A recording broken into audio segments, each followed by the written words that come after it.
of that. And so I'm going to give you some information, and then I'm going to give you a lot of examples. And I told you that when we started this training, that many of the pieces that we are going to talk about, I'll give you illustrations from real call-outs.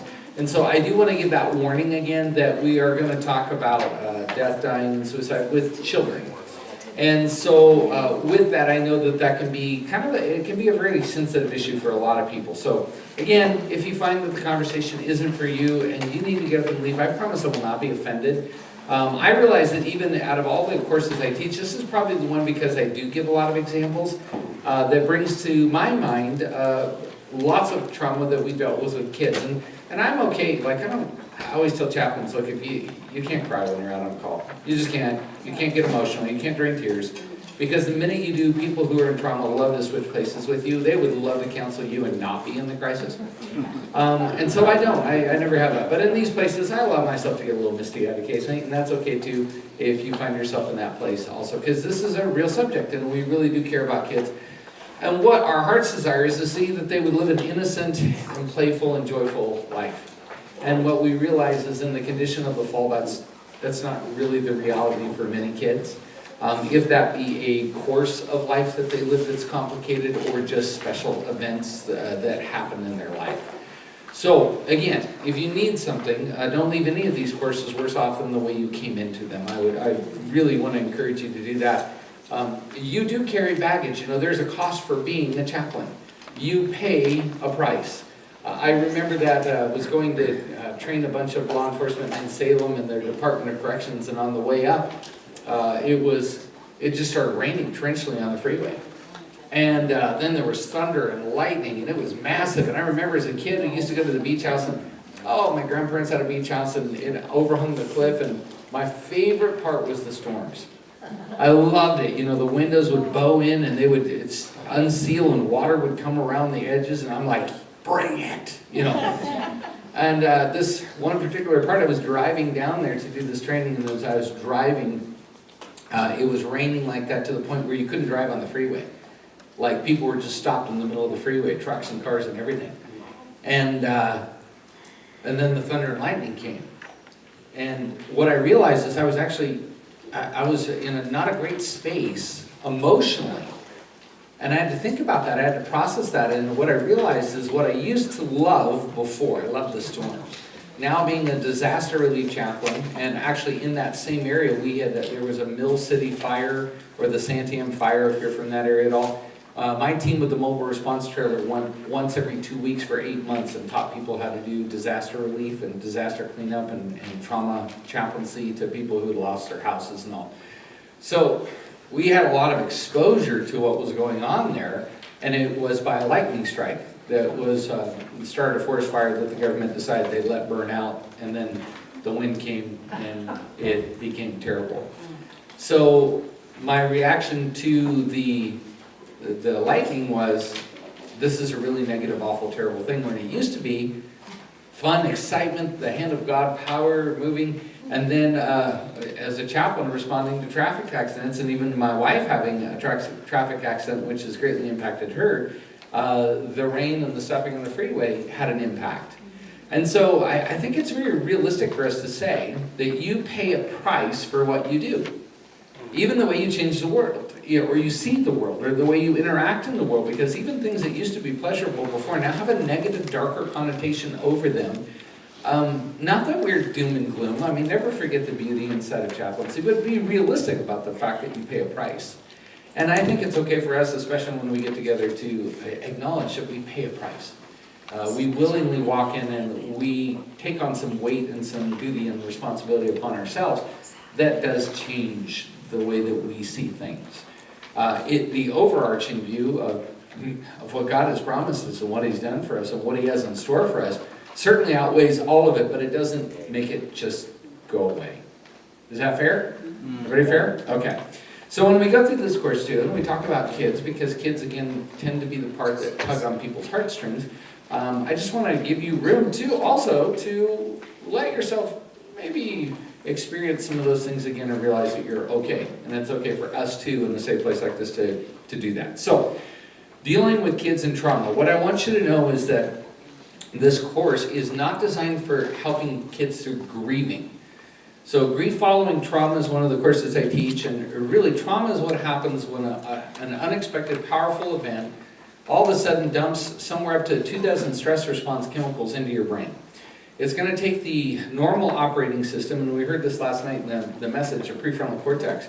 And what we noticed by putting electrodes on people's heads and having conversations with them in trauma is the prefrontal cortex will shut off. It's like somebody pulls the fuse. It just turns black. It quits doing its operational... Whoop. Did my mic quit doing its operational duty? It did. So I'll talk while somebody tries to figure out the mic thing, and I'll just talk loud. So the prefrontal cortex will shut down, and you'll move into the interior part of your brain, the trauma part, the limbic system. Okay? Some people call it the mammalian part of your brain. I say hooey on that because I wasn't created from goo to you. I was created by God as a human, so I'm going to call it the trauma brain, the limbic system, which God wonderfully designed for us to be able to handle crisis responses.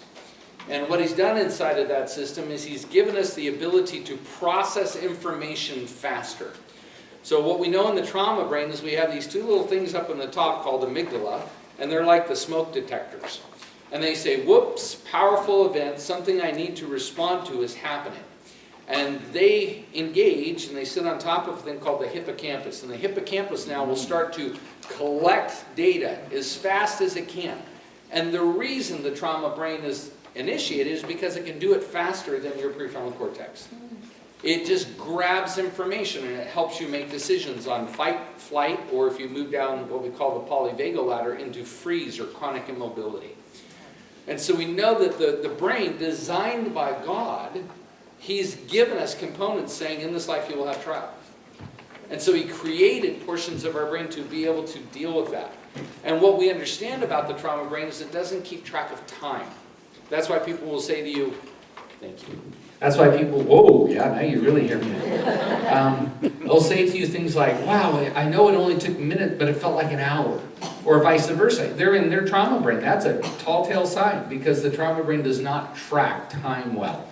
And it can initially even get the order or sequence of things out of order or sequence because it's in its trauma state. It just doesn't track well that way.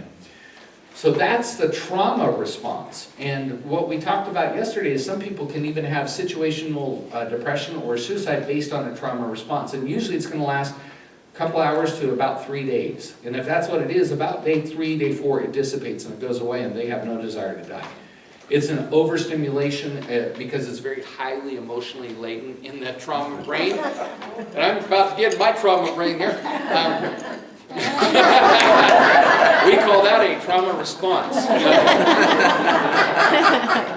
And what happens after trauma then begins to subside, which often can start to take place after a memorial or a celebration of life, depending on how you view that. Within a short period of time, relatively short, and it's different for everybody, it can be days, can be weeks. If it's a month or more, I'm starting to think that we need to do something. Thank you. Okay, so at that point, then they move into the grieving process. And the grieving process, if we're going through this in a healthy fashion, they'll move into the grieving process. And that's going to take longer.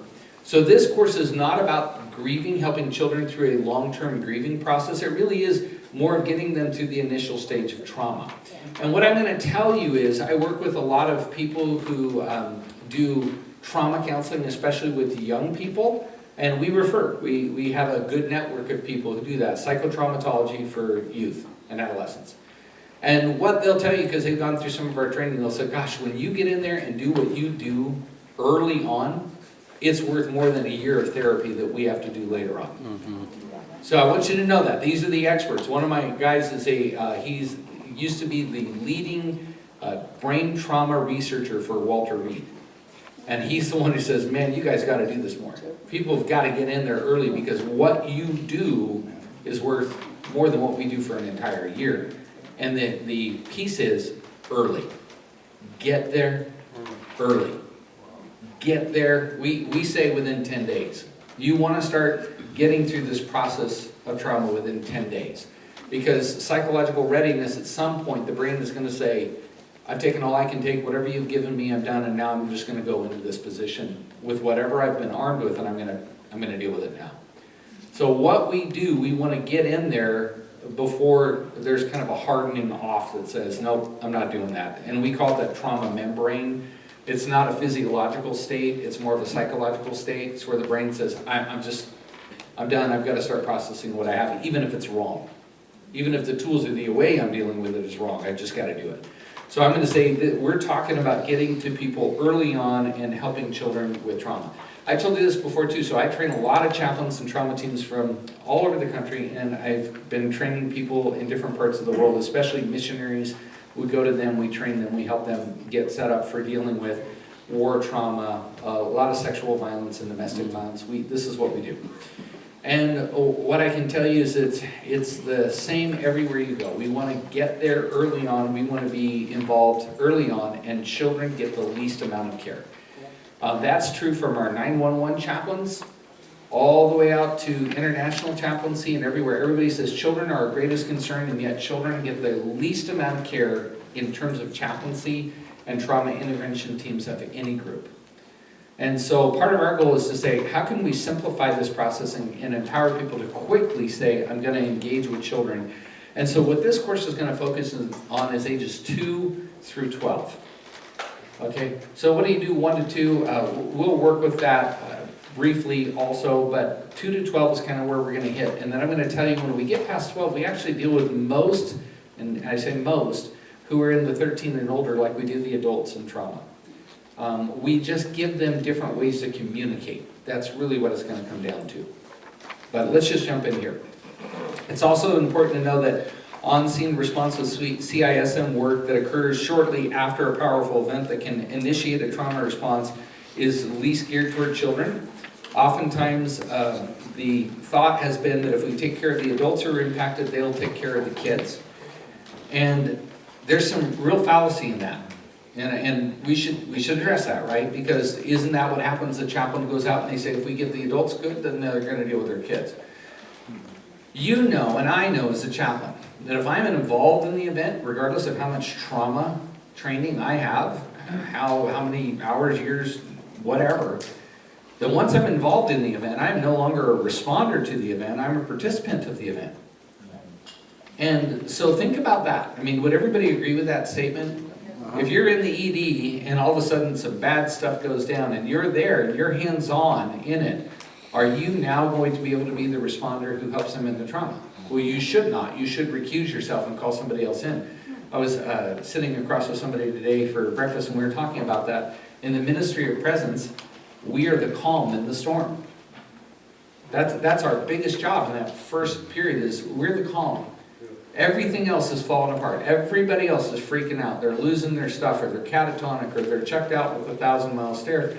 And what's our place? We walk in, and we're the person of peace. We're the person who we bring the calm. We say, look, there is peaceful land to come back to. I realize you're in the storm, but not everybody's in the storm. That means there's a place to land, right? Right up on the top of your head, you have 2 little things called mirror neurons. And those mirror neurons mean that when I'm having conversations with people, whoever's going to be dominant in that conversation will lead the other people into their state. Okay? It's the job of the chaplain to be the dominant person in peace. We're the sense of calm in the storm. So somebody's hyperventilating and freaking out, and I sit down in front of them or ask if I can grab their hands and hold their hands. And I know some people say, don't touch people. Well, oxytocin releases in your brain when you touch people, the bonding hormone, and with it, serotonin, dopamine, the good things, the happy things. So if you have permission, I do grab somebody's hands and just say, I just want you to look at me.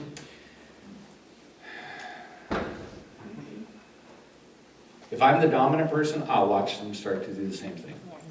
They'll follow me. The mirror neurons that God again created in the top of their head give them the ability to say that I'm the person of calm. I'm the person who's going to bring the peace. You come and just follow me. Follow me to peace. And you can bring them down. Breathe loud and deep. Slow down a little bit in your communication. Bring them to peace for a minute so that you can talk, right? that's rapport. We do that. I'll give you an example. So I'm at a school and a teacher died, and she was a music teacher. So you had a choir and a band teacher together in the same group. It was a mixed classroom and junior high. And again, we've established that prefrontal cortex doesn't develop between 22 to 25 in young people. And so we know that they're temporarily insane anyway, right? I mean, they're junior hires, right? So they're on the emotional curve anyway. They're just going up and down with new hormones dumping into their system and changes going on. So the way the school system works this out is when there's a death notification that must be given to the students, they'll type up the death notification, and then they give it to the teachers in each classroom, and simultaneously, first period, the teachers are given the responsibility to give the death notification to students. Which is really unfortunate. I so appreciate the teachers who want to do that, but the teachers who don't want to do that, it's really unfair. So I said, hey, can I take the one down in the choir band room? I want to see how that's going to go. They're like, oh yeah, I'll go down there. So I go down there, and here's the teacher. She's holding a piece of paper. She got 3 or 4 students around her hugging her. She is crying convulsively. She's got a snot bubble blowing in and out of her nose. It's that kind of ugly cry. I mean, she is not okay. And now she's going to get up in front of this group of kids, and she's going to give the death notification. What do you think will be the response with these 60 kids? Snot bubbles. What do you think? Hysteria? Snot bubbles. Snot bubbles? Potential? Or crying? Here's another one. What's wrong with me? I'm not crying and I'm not sad. I must be broken. Look at her. She's freaking out. She's melting down. Her egg is overcooked. I mean, and here I am, and I got nothing. You know, I got nothing. And so we have kids that will come up and say, something's wrong with me. I just don't care about people. I didn't cry like everybody else. So I gently went over and tapped her on the shoulder and said, so are you going to be doing the death notification? She said, yes. I said, great. Let me just give you a few quick hints of what you'll need to do in order to really serve these kids well. First of all, you got to get up there and you have to be totally calm. No tears, and I need you to slow down and just be able to talk to them and facilitate conversation. Let them have their own response, not your response. So that's the first thing you'll need to do. She handed me the piece of paper, which I said, thank you, Jesus. And she left the room to go to the staff room or whatever to get the care she needed, because she needed care, not to be the caregiver, right? And so I stood in front of these 60 kids and I gave them the death notification. And I'll walk that through with you in a bit. Here, we'll give some examples and you can see what that might look like. And you know what happened? We had a few kids that went, oh, and a few kids had little tears out of their eyes. And then I would open it up for questions and say, I didn't know your teacher. I didn't know her at all. Could any of you introduce her to me? Like, could you tell me some stories about your teacher? Oh my gosh, I had to cut them off at like 30 minutes. And it was beautiful, and it was wonderful, and it was sad, and it was great, and it was amazing. And they all had their own response. They didn't have my response. Because I'm the person of calm in the room, and my being the person of calm in the room gives them the possibility to do what they need to do, not what I have shown them that is the proper response based on my being the expert who comes into it. So with children, it's the same thing. What we realize is that a lot of times what we're doing is we're coming in and we're saying, if we take care of the adults will take care of those children, but the adults are having their own crisis response. So I'm not saying that the adults can't interact. They're going to. They're definitely going to take that primary role. But we can take a role with the kids also. So we meet the needs of the parents, we meet the needs of the kids, and then we educate them about each other. How can you take care of the other person and let them take care of you? And it's the permission. As a chaplain, you're given kind of this, magic wand, and you're able to give permissions. You don't want to talk to them? I don't think you should right now. Oh, really? I don't have to? No, you don't have to.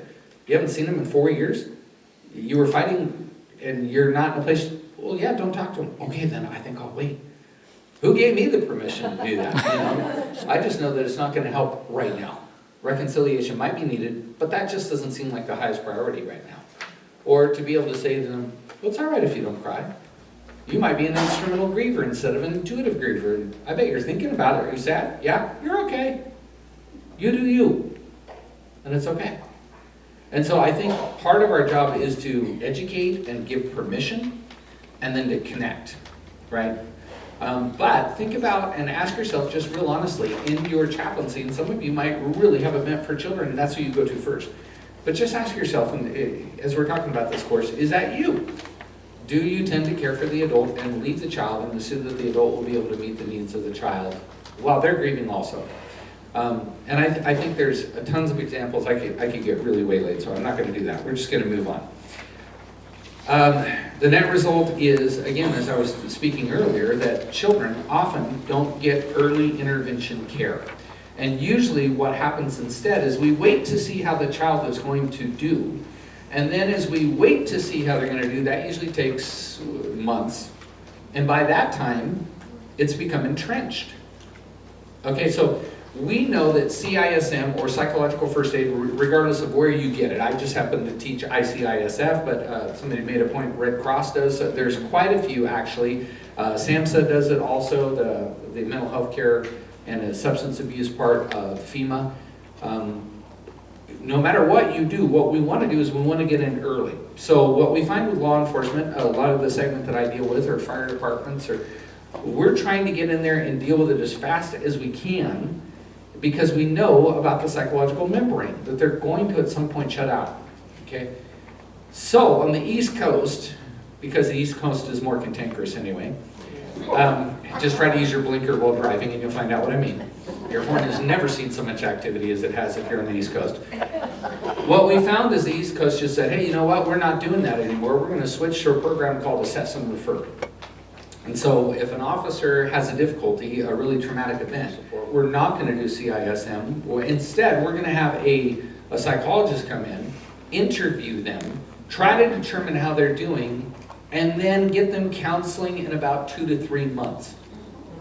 That lasted for about a year, and they threw the whole program away, and they went back to what worked. Early psychological intervention. Get to people while it's fresh, before it becomes entrenched. And I always give the analogy of concrete.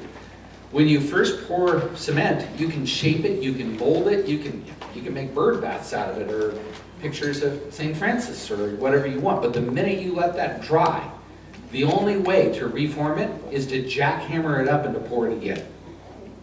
Pour it again. You've got to start over.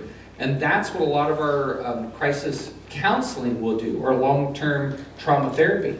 It's a process they call extinction. They have to find a faulty way of thinking about something, and then they jackhammer it up, get rid of that, and replace it with a new way of thinking about or understanding that event, or how you respond to that event. What we're saying is, why wait for that?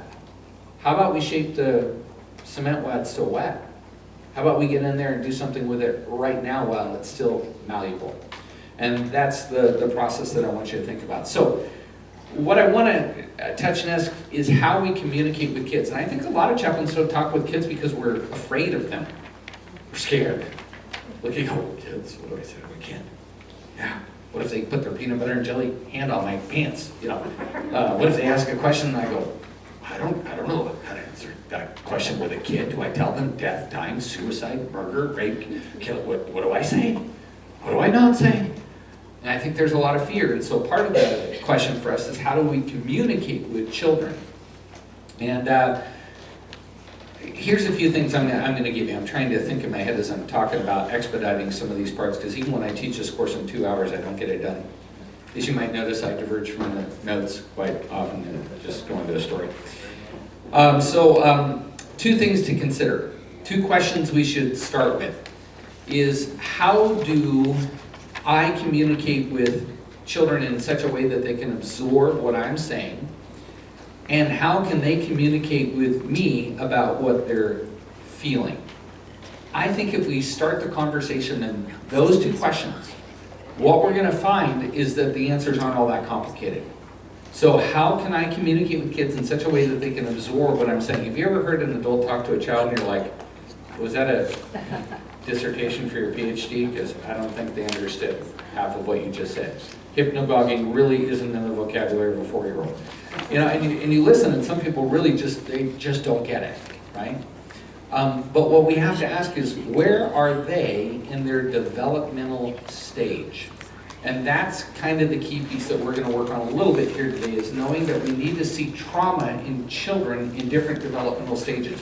Because when we see the developmental stages, it will tell us a lot about their thought processes and the language that they can both absorb from us, and also how we can understand their communication back to us. If we get those down, you're golden. And so we're going to just go through a few different models here that were actually pretty common. Any of you in education? Yeah, so these models are ones that you went through already, and many of the others of you, if you've worked with children in trauma, you know them. So Piaget's model, which is the cognitive development stages, and you're going to see them here. You don't worry too much about the graph. I'm just giving you the graph. We're going to flip the page, and we're going to explain the graph. And then you're going to see Erikson's stage of psychosocial development. So remember, Piaget's is about cognitive development. Developing the prefrontal cortex, starting to wire and get that brain, because neurons that fire together wire together, and it's wiring the brain. What do we see taking place in those stages? And then we're going to see the psychosocial development in Erikson's. And so let's just go through these really quickly. The charts on the first page, we're now in the cognitive development of Piaget's theory. So sensory motor stage covers birth to 2 years old. Here children learn about the world through their senses and the manipulation of objects. That's why we love to watch little babies when they play with their toes and they say, oh my gosh, what are these little things down here? All of a sudden they're wiggling their toes and they're smiling and they're perplexed, and they're sensory, they're feeling, they're touching, and they're going, those are kind of cute. And that's where we come up with the little piggies thing, because they are sensationally driven. They touch, they're exploring, they're trying to figure those things out. So manipulation of objects, that's why we have the little games that have a triangle and a circle and a square, and then they have little objects and you try to put them in the holes, because they're trying to manipulate and figure out through sensory how to develop it. That's the wiring going on. Then we can move into the pre-operational stage, ages 2 through 7. Here children develop memory and imagination. So remember I told you earlier that we really don't cover 0 to 2 in trauma? Hey, think about that. They're really developmentally not at a point where you're going to have a conversation with a 2-year-old about trauma. If you are, I'd like to videotape that. It's very interesting, right? So keep that in mind. But when you start getting 2 to 7, and everybody's different. How many James Dobson focused on the family? Yeah. Have you ever heard his testimony? He was 3 years old when he heard the gospel. He got up out of the seat and he walked forward to receive Christ. And he got it. He said, I'm telling you, to this very day I understood I was a sinner and God came and died for me and I received him. So we can't say that all 3-year-olds are like every other 3-year-old or any other age and stage, right? So these are generalizations, but it's general. So here they're in the pre-operational stage, and here children develop memory and imagination. They're also able to understand things symbolically and understand the idea of past and future. So time doesn't even really begin to develop till now. What's past, present, and future? The brain just hasn't developed that far along the stage. Then we come to concrete operational stage, covers ages 7 through 11. Here children become more aware of external events, as well as feelings of others, not just their own. Anybody here have kids? Can I get an amen? Amen. Yeah. Feelings of others, not just their own. So not just a constant state of need, but also how other people are feeling and what's going on with them. They become less egocentric or self-centered and begin to understand that not everyone shares their thoughts, beliefs, and feelings. So you can see there's going to be a pretty big shift now in how I'm going to communicate if these are correct, right? And we'll come back and we'll just talk about if you agree or not. Then we're going to come to the formal operational stage, 11 and older, and here children are able to use logic to solve problems, view around them, and plan for the future. So there's Piaget's model. Now let's go down to Erikson's, which is, hers again was cognitive development. This is psychosocial development. Infancy, 1. And this is a really interesting model because it talks to you about what happens if the stages aren't done well. And it's going to be one or the other. That's why you see at 1, trust versus mistrust. If needs are dependably met, infants develop a sense of basic trust, which presupposes if they're not, what do they develop? Mistrust. Yeah, and we get attachment disorders and all kinds of things that can develop. We can even get sociopathic tendencies because the needs aren't met. And I've talked with a few people about that, even if you want to look into a really good study, look back to Ceausescu in Romania. And he wanted a child army. So it was demanded that the ladies produce baby after baby. But the problem was there was no economy to back up the demand. And families couldn't afford the babies. So if you've done any work in Romania in the past, or if you have been and seen some of the work that was done there, what happened is you had kids who were born and they would have like one caregiver about every 30 kids. And you had 2 or 3 babies stuffed in one crib in what looked very cold and dark. I mean, everything was white and metal and concrete. Those were your stimulating factors in the room. And many of them would stay in their diapers for weeks at a time, soiled diapers, and skin pigmentation and acid burn on their bodies from their own feces. I mean, it was a really ugly thing. But what we learned from that was we ended up creating a bunch of people who had attachment disorder, and they became sociopathic. So we had a lot of sociopaths, and so we came up with a term called lockup children. And the reason that term came about is because no oxytocin was released in the brain, no bonding was done, developmental stages were delayed. They had no empathy for other people, so that you could harm somebody and go, yeah, looks like you're dying, and move on. And so we see that these are really important. So what Erickson noticed is if you got the needs that God designed you to have met, then you develop really well, and if not, you would come up with these opposing positions. So then we come to toddler, which is, they're going to describe as 2 years old. Autonomy versus shame and doubt. Toddlers learn to exercise will and do things for themselves, or they doubt their abilities. And again, just think about this in real life. Do you see this? Preschool, 3 to 5. Initiative versus guilt. Preschoolers learn to initiate tasks and carry out plans, and they feel guilty about efforts to be independent. Okay, or they feel guilty. Elementary, 6 to 12, competency versus inferiority. Children learn the pleasure of applying themselves to tasks, or they feel inferior. And again, I stopped at 12 because we're going to stop this course at 12. There's no way I could even get all this information to you in the time frame that I've been given. So, here's what I want you to do now. Now that we've seen these models, before we move on, I want you to break up in your groups of 3 or 4. And I want you to take about 5 minutes, and I want you to discuss which theory you think fits better, or from your experience as an adult, or raising kids, or watching kids, or whatever. And what do you think about that? What is the differences in each of these fields? Obviously, you got one in cognitive development, the other in psychosocial development. But just talk about these theories, and we're going to come back, and I'm going to ask you: do you think the theories are fairly solid? I mean, they're not concrete. I mean, obviously, people are biotic organisms and they all function differently. But break up into groups of 3, take 5 minutes, talk about it, and we'll come back and discuss. Go ahead. Anybody else? Thoughts on this, things that you would observe where you said, wow, you were reading that, I thought about this. I work with children of abuse and violence and chemical dependency. And I worked with children of abuse and chemical dependency, the children of adults that use drugs, and women and children. And as I shared, if you can see that if the first one, which is trust, if they haven't had trust, you will meet them as adults, and you will see your friends who didn't get past that, and also the shame and the guilt. I agree with Mary that it's so important for the children to love them, to trust, to give them what they haven't had, because if you don't, we've got a room full of adults that have every one of these on the other side: mistrust, doubt, don't trust themselves, and very inferior. Yeah. And so if you're going to work with children, know those things. Yeah. And I will go on to say, know those things, but you don't have to be an expert to work with children. So I don't want to make this like a wall. I'm trying again to make a bridge, right? So having a basic understanding gives you the ability to work with kids.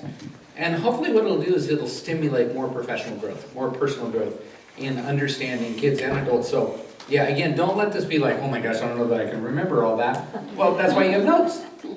Call it out to a kid, crack the notes, take a quick review, and get involved. But it helps you work with the adults. Adults too, yeah, she said it very Because well. that's what happened as a child.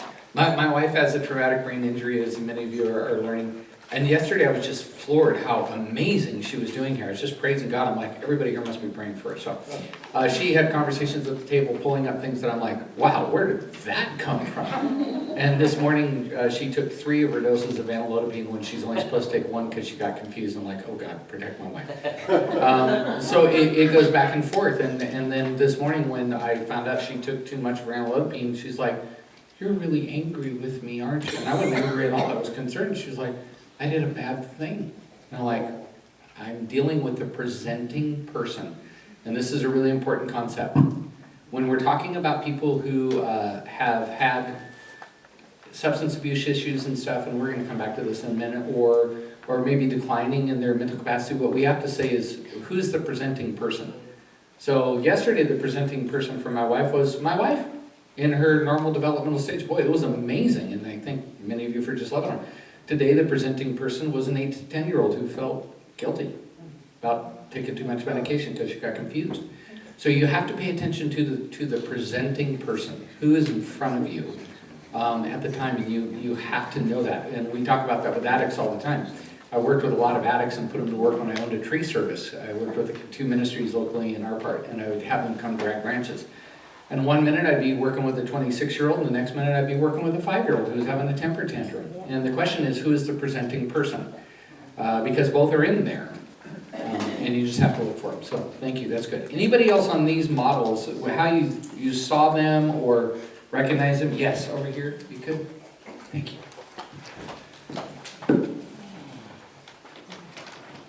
Good morning.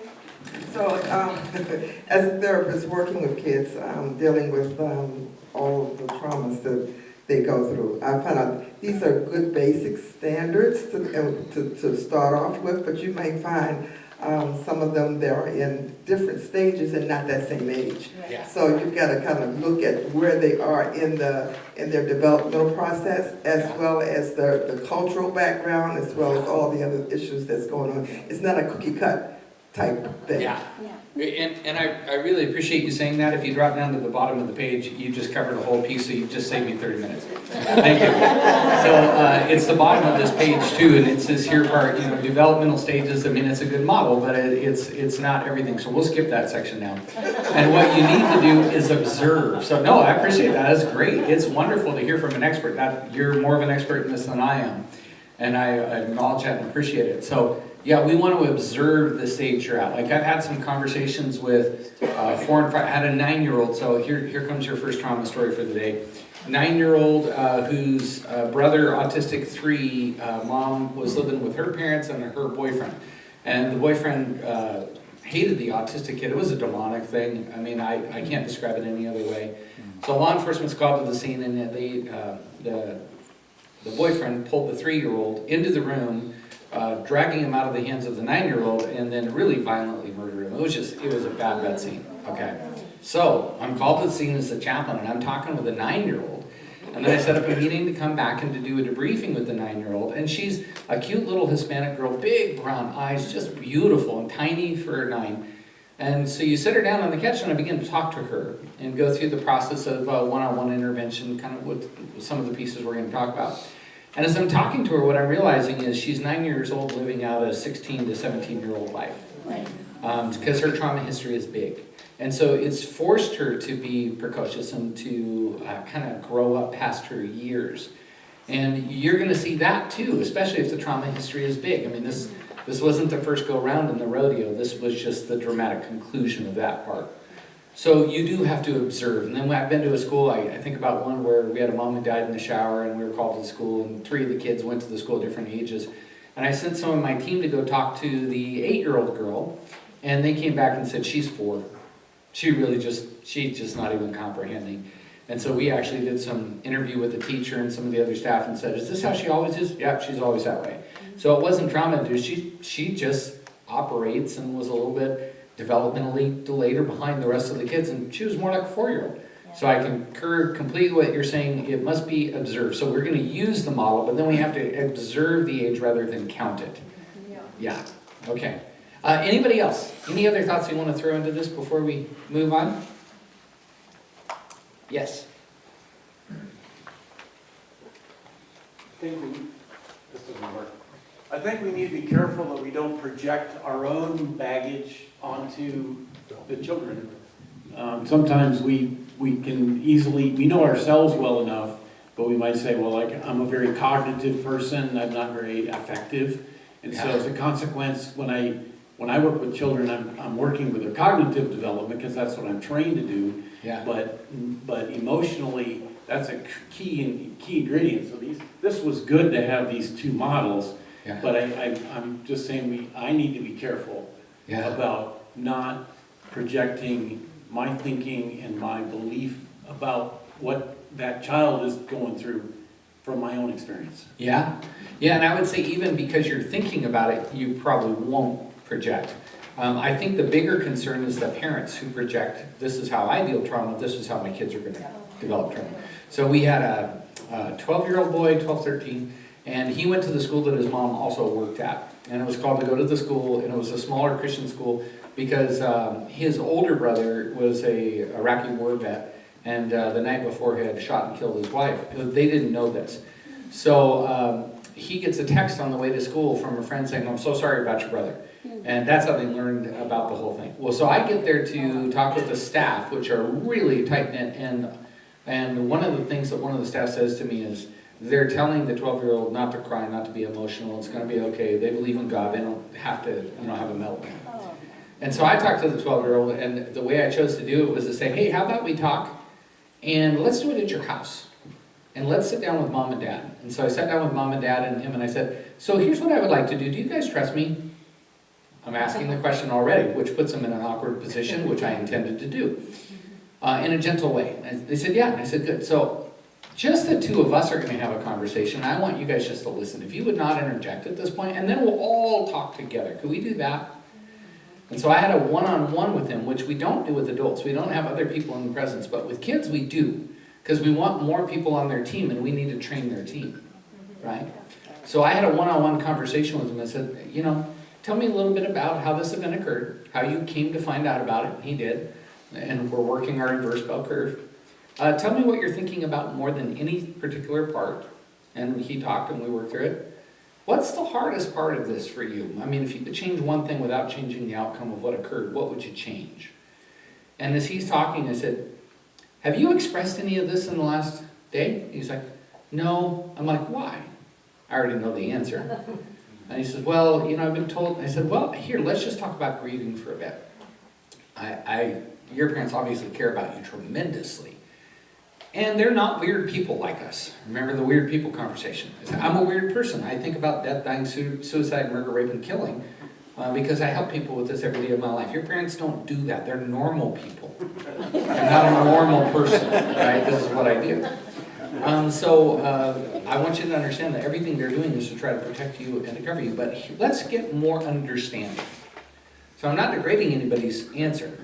What I'm saying is let's get more understanding. Some people are instrumental grievers, that they think and they do tasks and they don't tend to cry and they don't tend to cuddle and hug and want touch, and other people are more intuitive grievers and they need to cry and they need to express strong emotion and maybe even take some time out, which could be variable for different people. It could be days, weeks, could even be longer periods where they just need to kind of process the grief emotionally, kind of externally.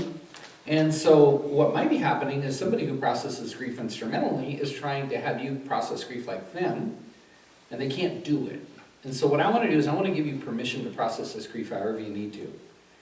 And I want you to do you. And as a family, I want all of you to give grace to each other when you might not understand. One of you might say, how is it you going back to work so quickly and you're going back to school? You didn't love them the way that I loved them. You couldn't have, because I can hardly breathe. Right? And you say, is that really true? Are they really not grieving, or are they just not grieving like you? And the other person might say, how can you keep laying on the couch and keep crying and doing all these things? There's work to be done. We still have to eat. The house payment still has to be made. If I don't go to work, they're going to fire me from my job. Why is it you just lay on the couch? I mean, what are we going to do with that? And what we find is conflict arises because of misunderstanding. And so it's our job as the chaplain to deal with conflict resolution by education. Right? And so I was able to sit and talk with the young guy and say, So it seems to me, like what you're saying to me is you have a different response than your dad, and I want to give you permission and grace to do that. There's my magic wand. And Dad's like, oh, okay. I don't think Dad was opposed. I don't think it's that, if I could, 50s mentality, men don't cry, women cry. I don't think it was that. I really think what's happening is that Dad was saying, I know what grieving's like because I've grieved. So I'm going to tell you what you should do. And he just needed education. So think about that with children grieving too. We were talking about that as we started this course. Sometimes we deal with the adults and we think the adults are going to deal with the kids, but have we equipped the adults to deal with the kids? Have we processed the kids to know how to help tell them to communicate with the adults? Have we brought them all into the conversation? This is what we need to do. We need to make sure that we are equipping and communicating so that people can see that we do things differently and at developmental stages differently. So that's a great comment. Thank you. So you guys are really insightful of all this stuff. So I'm going to sit down and somebody can take the mic. All right. So let me go back and just ask some things. I think you already know it. Back to the same two basic questions. How can they absorb what I am saying, and how can I understand or let them communicate to me about how they're feeling? And looking at these developmental stage models that we have here, did that impact your answer? Because I asked that question earlier. Did looking at the developmental stage model impact your answer? Some of you know because you've been working with these models for a while. But others, it might impact your answer because you go, wait, now that I understand, a 0 to 2-year-old, what do they really need? What do they really need? Food, sleep, and diaper changes. This is food, sleep, and diaper changes. And if people are freaking out, to be held. Oxytocin's going to dump in their little brain. They're going to be happy little campers. They'll probably go back to playing with their toes, trying to put a square peg in a round hole. But they need to be held. They work well with central touch, just touch to their body, sensory motor movements. You hold them, you touch them, you interact with them, and 3 hots on a cot, and they're good to go. And a diaper change, right? So when we're talking about the little ones, it's pretty basic. You don't have to be afraid. Often when I show up on a scene, and we had one where 18-year-old was a member of a family, I'm going to say there were like 10 to 12 kids. Mom had just gotten home with a baby. I mean, she'd been home I think it was less than 48 hours, and her 18-year-old son dies. So my wife was a chaplain at that time too, we met with Mom and Dad first out in the travel trailer because the house was crawling with kids. And she was holding the baby. And I said, could I just hold your baby for a minute? Would you like that? Would that be comfortable? She said, and she handed me the baby. And the reason I wanted to hold the baby wasn't because the baby was cute, but because I was calm. I was calm. I was the one breathing and relaxing and there to be the person of peace. And that's good for that baby. Right? So just think about those kinds of things. And then when we're talking about, different kinds of depression, what kind of depression might you need to consider with a mom like that? Postpartum depression or postpartum psychosis. I mean, you got to really think about those things now because all of her hormones are out of whack and out of balance. She just had a baby. She's holding this baby. She just lost her baby, her oldest baby. So now she would already have to go through the hormone adjustment and everything of her body, right? And she lost a son. So what do we need to think about? Postpartum depression, postpartum psychosis. It's now a piece of this puzzle of this call out. And there has to be something in place to watch this because usually it doesn't onset for about 2 weeks. So you need to watch. This is a piece. Okay. So next part, looking at the pre-operational stage of the J's theory, what is most likely the result if you cannot clearly communicate a concept like death of a loved one to them? What's most likely going to happen? Look at the pre-operational stage up there. It's the second one. What's going to happen if I can't communicate death well? Or what could happen? Let's say their daddy died. And I need to let them know that their daddy died, but I don't do it well. I say, hey, your daddy went to go play with the angels. When's daddy coming home? Yeah. That's going to be the question. Because if I didn't do my job to deal with a complex situation and just deal with it, because they live in the imagination station, this is one of those things that we might have to deal with. My wife, her previous husband, 30 years old, had a brain aneurysm and died suddenly, had 3 kids. My wife and I were coaching partners at the time, so I knew her and her husband and the kids really well. And we were not into the trauma thing at this point. My baby is now 39 years old. And so what happened is that during that period of time, because she was in this stage, we'd just be driving down the road and all of a sudden she'd say, "When's Daddy coming home from heaven?" Because what was the message? Your daddy went to heaven. Yeah. Great, when's he coming back? Yeah. So you and I need to know that when we're thinking about their developmental stages, it needs to be thought out. Like, what's going to be the problem if I don't meet the needs of that developmental stage? So when we deal with kids, we do the same thing we talk about with adults. We use dead, died, and killed. That's the language. We don't use anything else. We don't try to soften the blow. As a chaplain, you're removing all hope that that person's coming back in this life. That's your job. It's to steal hope that they're coming back in this life. But we get to give hope of eternal life.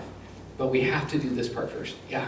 One of the things I think kids associate with are the Superman, the Batman. They die and they come back. Mm-hmm. So you have to get through that too, because they do see that. They watch that. They know Yeah. all these superheroes that, now they're back. Let me give you a So quick it's story. hard. Yeah, a quick story. So dealing with a young guy in this pre-operational stage whose dad was murdered while they were walking down the street, mugged and murdered. So we do play therapy with kids. We let them express. Remember the 2 questions: how can I communicate with them in a way they can absorb, and how can I understand what they're trying to say to me? We'll come back to that in a second. We'll deal with play therapy or external activities with kids. And so as we're talking with them and going through the process, he's in the crayon stage. And so he's drawing a picture of his dad with the superhero knocking out the bad guy.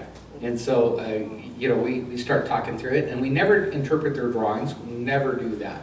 Never say, "That's a great horse." Don't do that, because it might be a dog. We just don't know. But what we say is, "Wow, that's a very interesting drawing. Can you tell me what you're drawing?" And, he goes into the Superman thing. Like, Daddy saw the bad guy, he took the bad guy out, and blah, blah, blah. And then the question from us comes back to, is that what really happened, or is that what you wished happened? Because we know they live in the imagination zone.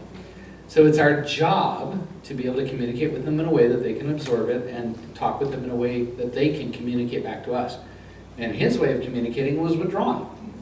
He could draw a picture. But what we found in the picture was he was trying to escape reality because he's in the pre-operational stage. And what is he doing there? Imagination station. Is that what really happened, or is that what you wish happened? That's what I wished happened. Okay, now we're talking. Now we're communicating, right? But we have to create the bridge to get through those things that they do see. So it's really important that we think about their developmental stages, because that's going to make a lot of difference into, can I communicate with them so they can actually understand what I'm saying? And can I understand what they're trying to communicate to me? Here's one more caution I want to give you. It's called dump trucking. I find whenever we're training a new chaplain, baby chaplain, no matter what age they are, and then we send them out for their first death notification. No matter how much I train them, they want a dump truck. Have you ever seen that? Like, they just got to get it out. It's like food poisoning. I know somebody had food poisoning in here and they're trying to do it. This is toxic, I just have to do it. Are you so-and-so? Yeah, so-and-so died and they were in a car accident. The 3 officers showed up at the scene at this time and they brought in EMTs and they just, and what they heard was, died. That's all their brain could do. I mean, you just shut off their prefrontal cortex and sent in their trauma brain. Died is what they heard. And so think about that with children too. It's a conversation, not a lecture. And it needs to come in bite-sized pieces. When you do a death notification, it should be clarify who you're talking about and who you're talking to. Next thing I say is I always sit them down. I never give death notifications standing up. 40% of people who do regular death notifications will be physically assaulted sometime during their career. You're going to be spit upon. You're going to be called a liar. They're going to say things about your mama. It's going to happen. So Federation of Fire Chaplains actually has 2 chaplains give death notifications. One's a catcher and one's a deliverer. I'm like, I've never had that experience, because I make them sit down. And I make them sit down as low as they possibly can in the softest, squishiest place. And then I stay standing 3 to 5 feet away. Why? Because it takes them longer to stand up than I can move. And I haven't had a bad experience about that. My brother-in-law gave a death notification to his son-in-law, and the son-in-law grabbed his shirt and ripped it off his body. It was just a physiological response to trauma. So do know that these things do occur, and you should be smart about it. Getting back to where I was going though. First thing you do is you clarify, and then you say, I'm so sorry to tell you that so-and-so has died. And then you stop talking. You stop talking. And you wait till they're ready for some more information. And then you give another sentence or two, and you stop talking. Because their brain is just doing everything it can possibly do to absorb what you've said now that it's in trauma shock response mode. And you deliver in pieces. Same thing with a kid. You're wanting to engage in a conversation, not dump information. Does that make sense? Dumping information is impersonal. Engaging in a conversation is caring. And that's what they're looking for. They're looking for connection. So you want to have a conversation, not drop information. You give little pieces because you need to, and then talk about it. So let's move to page number 3. So, what to communicate to children in trauma. Now, we had a lady, we were just blessed by her name, Dr. Julie Lerwick, who works at Multnomah University and teaches psychotraumatology for kids. And so she came in and taught our chaplains, and I loved a few of the things she said, and I just think they're really important for us to gather too. First of all is the way that we connect with the kids. And there's 4 things to remember. And I say these with adults too, by the way. Hers is all about kids, but it's the same with adults. I'm here with you, I hear you, I understand you, and I care. That's the kind of rapport that we need to develop with them. I'm here with you, I hear you, I understand you, and I care. And I say same thing with adults. You know, people say to me, oh yeah, there was a trauma team that said, we're gonna train high school kids to come in and deal with trauma because the high school kids need other high school kids. So I think that's a really poor idea. The prefrontal cortex isn't developed, they don't have life experience. Why are we traumatizing high school kids with things that they haven't had life experience? I just disagree with your model completely. Love you, hate your mom. I think you should stop. And they still do that. And a lot of the chaplain calls where they're at, I go and I chaplain the high school kids who are chaplaining other kids because I'm worried about them. But what I would say is we just want to make sure that we understand that for adults, kids, and anybody, they really need that kind of rapport. And you can break into any group of people if you can communicate these basics. I'm here with you, I hear you, I understand, I care. What do a lot of adults do? I know what this is like, I'm going to tell you. And that actually isn't helpful. What we need to do is listen. We work for them. You at times might work for a 5-year-old. And they're the employer, you're the employee at this point, even if it's a volunteer basis. They're the client, you're the service provider. Let the client tell you what their need is. And communicate with them, make a connection with them, it's really important. I'll show you what that looks like in just a minute. And use the care model in your conversations, and she gives 4 different pieces: choices, agenda, resiliency, and emotion. So when we're talking with kids, choices, give them choices. And sometimes it can be really simple things, but what happens when a powerful event happens? Your power is taken away from you, right? When something happens that you didn't plan on happening and somebody's taken from you that you didn't expect or injured in a way that you didn't expect, your power gets a feeling of being diminished.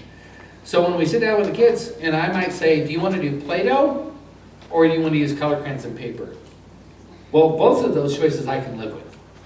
If I said, hey, do you want to use Play-Doh or would you like to do some axe throwing? Well, I don't want them to do axe throwing, so I'm not going to put that on the table, right?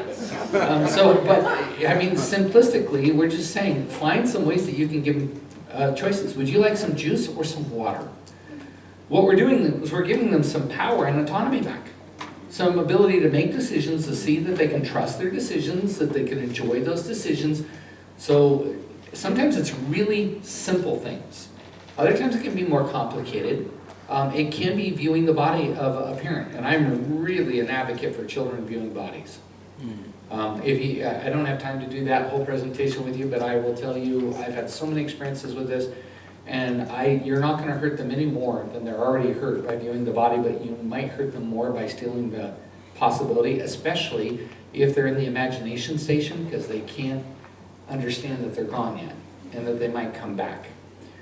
So viewing the body, It's awful and it's so beautiful. It's beautiful.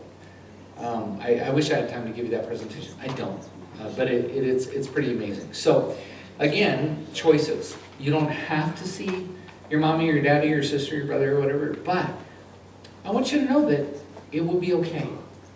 It will be kind of hard, and it's going to be kind of awesome, and it'll be everything in between. What would you like to do? I could go with you. I could not go with you. Oh, you need to tell your parent that you were sexually assaulted? Do you want to tell them? Or would you like me to tell them, or would you like to go together and tell them? So choices.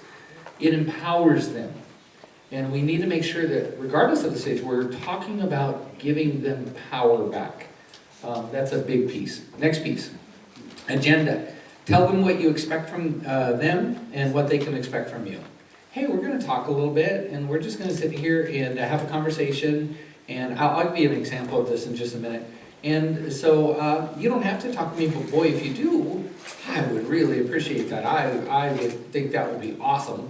And I'd like to just get to know you a little bit and ask you some questions. But if you don't want to answer them, you can say, I don't want to answer. It's okay.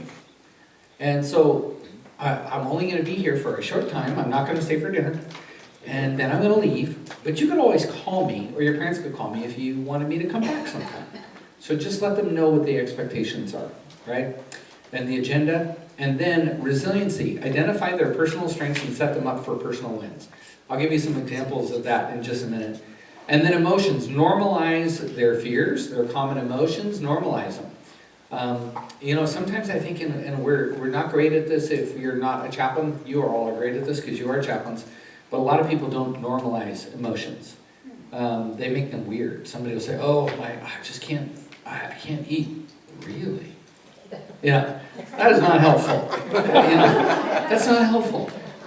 So we want to make sure we're normalizing emotions and giving them permission to have their emotions that might be different from anybody else. Okay, so here's what we're going to do. I have about 20 minutes left, and I talk very slow, so I'm going to try to speed up. I'm just kidding. I'm going to try to get through these. So again, we're talking about trauma conversations, and I list in here a pamphlet that you can use if you want or not. I noticed you guys had some over there for children in trauma too. I have one in your notes. I'm just going to skip through all this to get to it. So as part of our CISM team in dealing with kids, we deal with kids in many different settings. I told you we work in schools.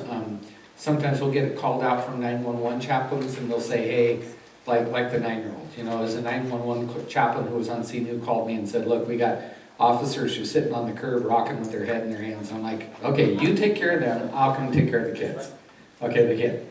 And so we will split up because they don't do kids. They're afraid of kids. So we come and do kids. So lots of different settings, and what I'm going to do is I'm going to walk through a few ways that we deal with both a death notification and an intervention, and sometimes they're a mixture, with kids in these different groups. And she's a very prominent teacher with the kids and the staff here. She's been here with us from the beginning. So we first went in and we said, okay, how many kids are we talking about? They said, probably 60 kids. So, okay, so a lot of parents. What have you done with the parents? We haven't even told them. I said, okay, let's do this. Invite all the parents first and set them up in a room where we can talk. They had a gymnasium. We talked with all the parents. We gave the parents a death notification. We gave them a chance to process it and talk about it. And then we talked about what we were going to do with their kids and gave them an option to opt out. We had one parent opt out of all the kids. And she, I think, would probably have opted out of anything and everything if she could, because she was just not a happy person. Right? It wasn't us, it was her. I was fine with that. She could walk. Then what we did is we broke up, while we were having that conversation, we had a chaplain in each of the rooms with the kids, and we don't call ourselves chaplains. We never go in and say, I'm Chaplain Rob, and I'm the clinical director of the CISM team, the lead pastor and a chaplain, and I work with her. We don't do that. We say, hey, I'm somebody that comes in when things kind of get hard, and we're here to help you. Because it's not about us. Who cares? Right? It's about them. So we walk into the room and we do that, and we just help out with the teachers for a day. We're just going to help your teacher for a bit while we're having the conference. And we come back in, and we have made our own little book, and you can make your own little book too. And what we do is we have a picture of a bird. It's a cartoon caricature, real simple because of the developmental stage. It's not ornate and big. It's blue with an orange beak. And yellow feet. That's it, right? It's a big picture. And then we have a picture of a whale, similar, and we have a picture of like a horse. And then we have a picture of a stick figure, boy and girl, nondescript, in age. And they're barbecuing, right? They're outside in the sunshine, they're just barbecuing. And you can tell it's a boy and a girl, and you can't tell anything else. And so the way the book goes, and this is how we'll do it, we'll sit down with the kids and we'll say, hey, I want to ask you some questions. Could you sit in a circle and let me ask you questions? Yeah, awesome. Hey, I want to know, what is this? And they're all like, it's a bird. And I'm like, you're right. It is a bird. How long do birds live? And they always tell you the highest number they know. It's 100! You know, so you think birds live to 100 years old? My book tells me that birds live to be, and whatever your book tells you, now you can look it up online, it really doesn't matter. You're trying to get a concept, let's say 18 years. Do all birds live to be 18 years old? No, some birds don't live that long, and some live longer. Hey, I got another picture for you. What's this picture? It's a horse. Oh, awesome. How long does a horse live? Guess what the answer is? 100 years old. Oh, okay. My book says that horses live to be this long. Do all horses live to be that long? And let them talk and be silly and do the stuff that they do. And then we will flip to the next page and go through another animal. It can be a cat, you know, a whale, whatever you want to be.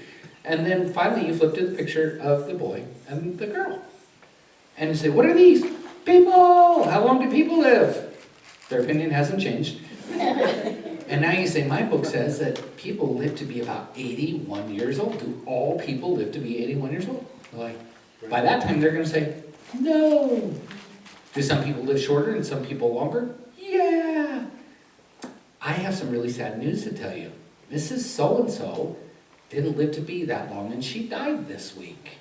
She's no longer going to come back and be able to be a part of your class or to meet with you and talk with you because she died. And they, you know, some will have a sad face, and somebody might have tears because they've had experience of death already. But we just taught them about death in a really constructive and beautiful way. And then we say, you know what I'd like to do now? I would like it if you could tell me any stories about Mrs. So-and-so. Could you tell me a funny story or sad story? Any kind of story at all? And then they start telling you stories about their teacher, or not, and they just stand there and drool, because some of them are just drooling at this age, right? Which is cute too. They're like, I don't know, you know. But some will talk for them. They'll always have the representative, and when we're done, we'll say, her family is really sad. Do you understand they're really sad? Yeah, they're sad, yeah. Do you think you could do a drawing for them? Could you draw them a picture, or a card, or anything? And then we'll give it to them and let them know that you love them and care. Yeah. And then we send them over, and some will just make a circle. And others will start to draw traumatic events. And some will draw kids with no face and no eyes, or, you know, or no feet, can't get away, no eyes, no mouth, not seen, not heard. And we start to get some generalizations of play therapy and understanding of what they're communicating back to us. We get all those pictures when they're done.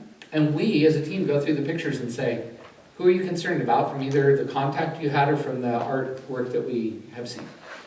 And we'll go back and we'll say, these are the ones we're going to work with now. These are the ones we're going to make sure that we pass off or that we connect with again and ask some more questions. Here's one thing I'll tell you about pictures. A couple things I'll tell you. When you do play therapy and there's art involved, don't ever compliment anybody's art ever. If you do, what can happen is kids who maybe, like Erickson should, don't have the same confidence, they'll crumple their stuff up and throw it away. Mine isn't good enough. They went to Jenny's and hers was great, mine's terrible, why bother? And they will quit drawing. So don't ever go around and say, wow, that is great. That is a huge mistake. Instead, you go around and you say, would you tell me what you're doing? Would you be willing to tell me what that drawing is? Or what is that? And you can have conversations like that, but you don't want to overly do it. You know, you're loitering with intent at this point. Yeah, and chaplains loiter with intent really well, looking for opportunities or issues. And so we're spying as we're loitering with intent. And then we're seeing who sits by themselves. Who is by themselves and who's with a group of people. Because people need people. And the one sitting by themselves is probably processing something heavier than they know how to process with people, so they choose to be by themselves. So we start to look for these little things as we're going around, and we just ask them. We don't say, wow, that's amazing. We just engage with them, and we spy with our little eye who might need a little bit more help. And then we let them go. And then we tell the teachers, hey, here's some handouts on what you should be looking for. And we have those on our website if you want some handouts. ResponderCenter.com is our website. And we've got 7 different handouts for kids, for suicide, for adults, for kids who experience trauma like war trauma or natural disasters by developmental stages. So you can go through there and we hand those out, or say, could you mail these home with the parents and let them know these are the things to be looking for and these are some ideas of how to deal with it. So that would be the first way that we would go through that one. I'll tell you a story. This one, boy, I'm going to run out of time. There's no way about it, but I will do the best I can. We'll get through the ones we can. I got like 8 minutes, I think. Okay. So I have a 4- and a 5-year-old. I'm called into a community just outside of our county, and there was a SIDS death. Parents have a 4-year-old and a 5-year-old girl. They had a baby, obviously, who died. And they have a 13-year-old and an 18-year-old son, and then the older one, the daughter. And mom was the one who put the baby down, so she's pretty convinced that she killed the baby, but she didn't kill the baby. The medical examiner said, look, it's unexplained. I don't think you did anything wrong. The baby just died, you know. So we're called, and so we met with the 13-year-old, the 18-year-old, mom and dad, and we did a CISD. So again, if you aren't up on your psychological first aid, it's a 7-stage process of having a group crisis conversation. And our goal is to start in the cognitive, let them get all the way down deep into the affective or the emotional realm, the hardest part, and then bring them back up to the cognitive. And out of that, we put words to their indescribable experience, which is really important. The prefrontal cortex has to do that. Your limbic system can't. So to help them put words to their indescribable experience, all of a sudden means they have parameters and they can start processing the grief. We help them talk, normalize their responses. We get unit cohesion. We put them back together. How to support each other. And we're looking to equalize information because it's like at a traffic scene where 4 people are standing on 4 different corners. They're all going to see the prime event, but they're all going to see pieces that the other ones can't see from their vantage point. And so we equalize information in the group so that they're all having the correct narrative and can work forward together as a team instead of individuals. So we did that. It took about 2 hours. And then we brought the 2 girls down, and Julie Lairwick was actually on this call with me. I asked her if she wanted to come see what we do in the field.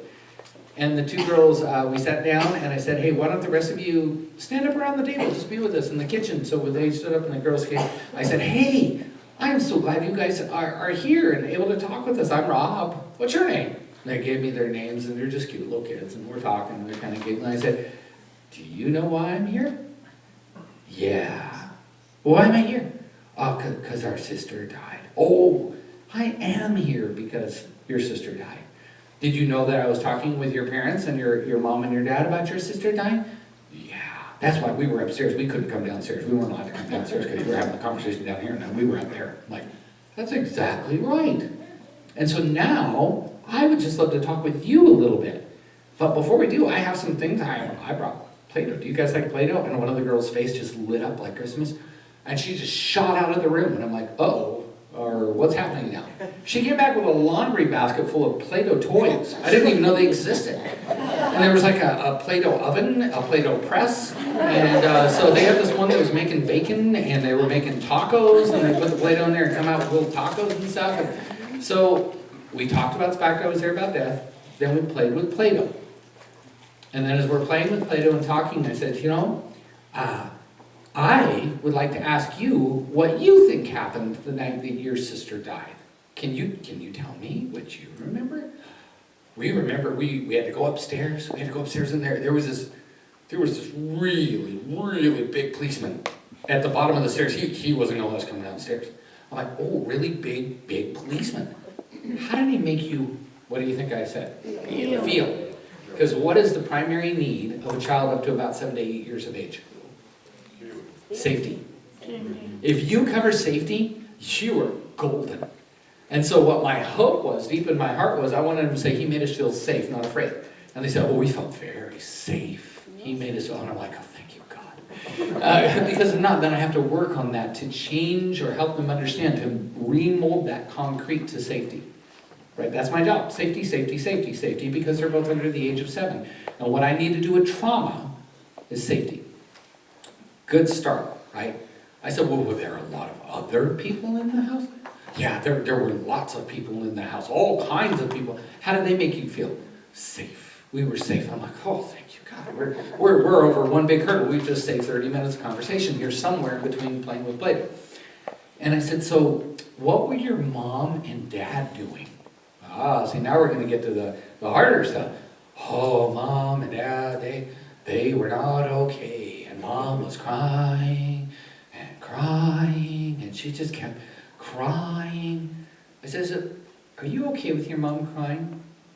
And they both kind of look like, I don't know. Are we supposed to be okay with mom crying? You know, and they're kind of looking at mom. And I said, I want to tell you this. I know that sometimes we're uncomfortable when people that we love cry. And we think they're really sad. And maybe sometimes we don't even say things because we're afraid we're going to make them really sad or make them cry. And so we try not to say anything because we don't want to make them cry. Do you feel like you don't want to make your mom cry? They're like, yeah, we don't want to make her cry. They're confused, right? And I'm like, if she cries, do you think it will break her? I don't think so. I said, Mom, because Mom's sitting there, I said, Mom, I told you I'd never do this in front of them. But with them, I said, Mom, would you be okay if they talked about their sister and it made you cry? And Mom just started crying convulsively. She's like, yes, yes, you know. And I said, girls, would you like to get up and give your mom a hug? So they went and gave Mom a hug. And it was beautiful and it was terrible, right? It's both. It's beautiful and it's terrible. But all of a sudden what we did is we just broke a barrier. I just taught them how to interact with each other. And to say, I wanted you to know, you have permission from your mom and from everybody in the family. Do you all give them permission to make you cry? And they're like, yes. Do you want to talk about your sister? Yes. And then one of the girls took off again. She was gone. I'm like, where's she going? And she came back and she opened the closet at the end of the hall and came back with pictures of her sister that they had taken off the wall. Mama took them all off. She couldn't do it. And so she laid out all the pictures and I said, oh my gosh, these are beautiful pictures. How fun. And so we stopped for a minute.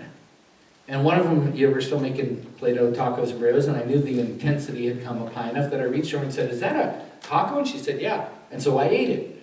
I ate the Play-Doh taco, and they both looked at me like, what did you just do? And I'm like, that didn't taste like a taco at all. And so then they were laughing and joking, and we were, because we had to back out of the sacred space for a minute. We'd been there too long. It was time to go somewhere else. And so we made some more Play-Doh things, and we just talked about the Play-Doh, and they kept looking at me like, what's the guy gonna eat next? We gotta be careful, he's gonna eat all our Play-Doh, you know? And then we just talked for a little bit, and then I said, I'm looking at these pictures, and these are really wonderful pictures. What do you remember about the pictures? And they said, well, we used to dress our sister. And then they talked about the outfits that they put her in, and they showed me the pictures of the outfits. I said, what should we do with these pictures? I don't think Mom's ready for them on the wall in the hall. Should we put them somewhere else? Can we put them in our room?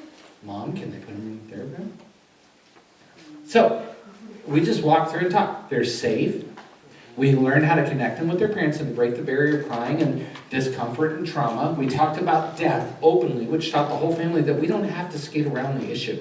We can talk about loss and sadness and grief, and it's okay to not be okay all the time. And then to take care of ourselves and do things, and you're safe. And when we were done, I said, thank you so much. It was so nice meeting you, and they both gave me a big hug. I didn't take any of the Play-Doh with me. I left it all there. We were safe. And then we left. And that was it. And I'm going to tell you, that was powerful. I know because I check up on people over time. It was powerful. Mom struggled still with some guilt stuff. Worked through that. But for the kids, they just kept on trucking along. So think about that. It's really not all that complex, right?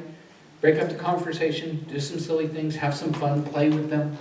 Let them communicate in a way with you which they can, and try to think about how you can communicate with them in a way they can absorb. Julie was telling me a story once. She said, I had a 4-year-old boy, a lot of trauma, and she said, and I thought about all the tools I had in my box to do play therapy, and one of them at the time was scissors. I no longer have scissors. And she said, and I was talking, and I turned my head to get something, and I heard a snip, and about that much of my hair came off. And she said, and I had to think now, how do I communicate when I'm really angry at this moment in a way that he can understand? She said, in his developmental stage, knowing how old he is and how they use sentence structure, she says, my hair is not for cutting. Not do not cut my hair. But you have to communicate in a way that they get it. My hair is not for cutting. Can you give me the scissors, please? And he gave the scissors and said, I no longer have scissors in my office, which I understand. So just think about those things. How can you communicate with them in a way that they can understand? Okay, my time is up. I'd love to go through these other ones with you. I don't think I have time to do that unless you want to give away your free time. But hopefully this starts to give you some understanding of how to deal with kids. And then referral, I have some pieces down here on the referral too. I hope this was helpful. If I had another hour, I could take it, believe it or not. Thank you guys so much. May I pray for you again before we take off? Okay. Lord Jesus, thank you for the opportunity to love people in the hardest places. Isn't that what you did, God? You went into the hardest places and loved people. And you spoke the truth in such a way that the common people heard you gladly. And yet you spoke about infidelity. You spoke about difficulties of trust and faith and all kinds of parts. You spoke about death and life. You spoke about it all, and people heard you, even when you were correcting them, because you loved them in such a way that they knew that they were loved. And it reminds us of that saying that nobody cares how much you know till they know that you care. And Lord, you're able to speak to any one of us in prayer. Even maybe this morning it happened when we were sitting with you and talking with you alone, and you said, son, daughter, you could do that differently, and it will be better for you. You keep allowing yourself to kind of come back to a lie or to a difficulty that I need you to let go of. And even somebody else might say it to us and we would be very unreceptive, but because we know the way you love us, it's like being held. It's amazing. You've taught us that we can approach the hardest of conversations and be invited into them, and there can be healing when we simply love first. Thank you for loving us first, that we could do this, that we could possibly walk into these areas. Now I want to pray for anybody in the room who maybe this stimulated some losses they've had, especially when it's related to children. God, would you just hold them right now? Would you just nurture them? Would you just speak truth over them? Would you just heal some hearts? Heal our hearts, Lord, even as chaplains, as we've walked in and we've dealt with kids, and maybe we're even saying, oh, I should have done that differently with my own kids or with somebody else. Lord, would you just heal all that?